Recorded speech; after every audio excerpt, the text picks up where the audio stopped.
पेश की गई है। ये बड़ी खबर आ रही है दिल्ली विधानसभा से, जहां पर पेश हो गई है सीएजी की रिपोर्ट। सीएम रेखा गुप्ता ने सीएजी की रिपोर्ट को पेश किया। आबकारी नीति पर सीएजी की रिपोर्ट पेश की गई है। तो दिल्ली विधानसभा से बड़ी खबर, जहां पर सीएम रेखा गुप्ता ने सीएजी की रिपोर्ट को पेश कर दिया है और आबकारी नीति पर सीएजी की रिपोर्ट पेश की गई है। ये बड़ी खबर दिल्ली विधानसभा से सीएजी की रिपोर्ट पेश की गई है। दिल्ली विधानसभा में ये रिपोर्ट पेश हुई। हाई कोर्ट की टिप्पणियां पढ़ रहा हूं जो किस प्रकार से संवैधानिक शक्तियों का उल्लंघन हुआ है, किस तरह से रिपोर्ट को छुपाया गया है। 46 It is quite evident there has been an inordinate delay on the part of the respondent government of Delhi in taking requisite steps for laying the CAG reports before the Legislative Assembly. The sequence of events and the timeliness reveal a disdainful disregard by the government of Delhi of its constitutional obligation. यह बिल्कुल स्पष्ट है, high court कहता है, यह बिल्कुल स्पष्ट है कि प्रतिवादियों दिल्ली सरकार की ओर से विधानसभा के समक्ष सीएजी रिपोर्ट रखने के लिए अपेक्षित कदम उठाने में अत्यधिक देरी की गई। घटनाओं का क्रम और समयबद्धता प्रतिवादियों राष्ट्रीय राजधानी क्षेत्र दिल्ली सरकार द्वारा अपने संवैधानिक दायित्व परीक्षा प्रतिवेदन वर्ष 2024 का प्रतिवेदन संख्या नंबर 1 की प्रतियां सदन पटल पर प्रस्तुत करती हूं।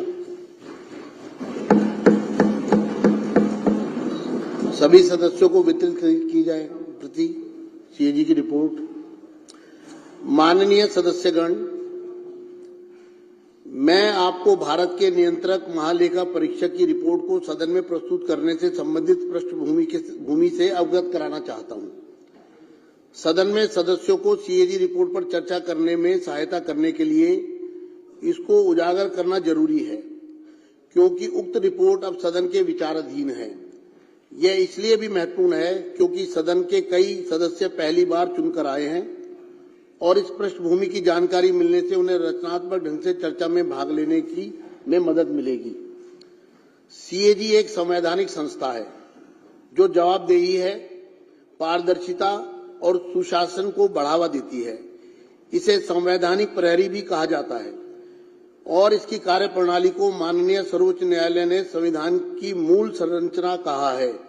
सीएजी जनता, विधायिका और कार्यपालिका को यह स्वतंत्र और विश्वसनीय आश्वासन देती है कि सार्वजनिक धन एकत्रित किया जा रहा है और उसका प्रभावी ढंग से कुशलतापूर्वक उपयोग किया जा रहा है।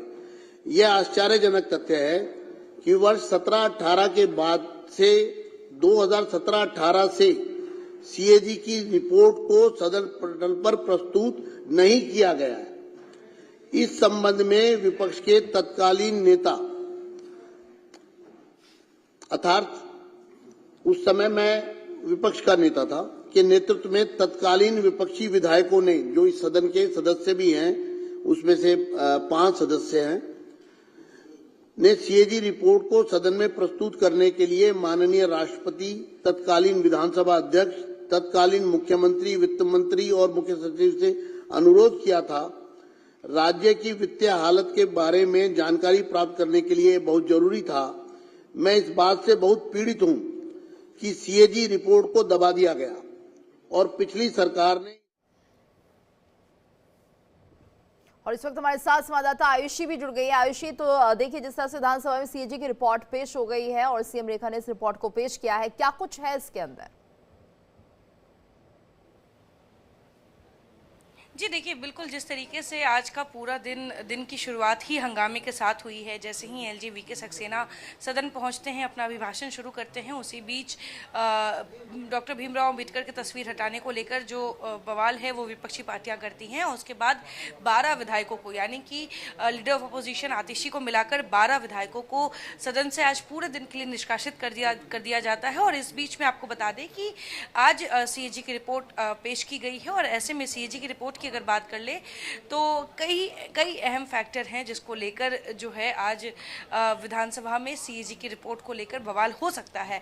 और ऐसे में जो सीएजी की रिपोर्ट अभी पेश की गई है, अगर मैं उसकी बात कर लूँ तो देखा जाए तो जिस तरीके से पूर्व मुख्यमंत्री अरविंद केजरीवाल की आवास सरकारी बंगले की बात अगर कही जाए तो उसको लेकर बीजेपी लगातार कह रही है कि जैसे ही हम सदन के पटल पे वो सीएजी की रिपोर्ट डालेंगे उसके बाद से आम आदमी पार्टी की मुश्किलें बढ़ सकती हैं।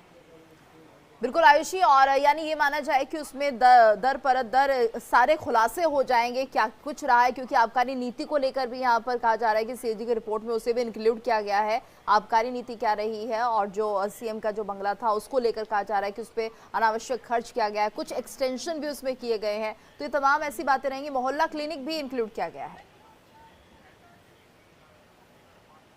जी बिल्कुल, आपको बता दें कि आबकारी नीति मामले पे जो सीएजी की रिपोर्ट है वो भी सदन के पटल पे रखी जाएगी। इसके साथ पूर्व मुख्यमंत्री अरविंद केजरीवाल के सरकारी बंगले की भी रिपोर्ट रखी जाएगी और इसके अलावा डीटीसी बस हो गया या मोहल्ला क्लिनिक हो गया, तो जिन जिन विभागों में आम आदमी पार्टी ने निवेश किया है या खर्च किया है उन सबका जो ब्यौरा है वो सीएजी रिपोर्ट में है और वो पटल पे रखा जाएगा। आपको बता दें 2021, 22 और 23 की जो स्टेट फाइनेंस रिपोर्ट है, उस सीएजी रिपोर्ट वो पेश किया जाएगा, जिसके तहत ये पता चलेगा कि 2021, 22 और 23 का इन 3 सालों के कार्यकाल में आखिर आम आदमी पार्टी ने किन किन विभागों पे कितने खर्च करने का दावा किया है और असलियत में कितने खर्च उन विभागों पे किए गए हैं। डीटीसी बसों को लेकर भी जो है सीएजी रिपोर्ट में कई फैक्टर्स मेंशन हैं और ऐसे में आम आदमी पार्टी को लेकर जो मुश्किलें हैं बीजेपी दावा कर रही है कि ये बढ़ने वाली है जैसे ही अगर सीएजी रिपोर्ट आज बिल्कुल यानी कुल मिलाकर आम आदमी पार्टी के विधायकों की मुश्किल बढ़ सकती है, उनके नेताओं की मुश्किल बढ़ सकती है। आप इस खबर पर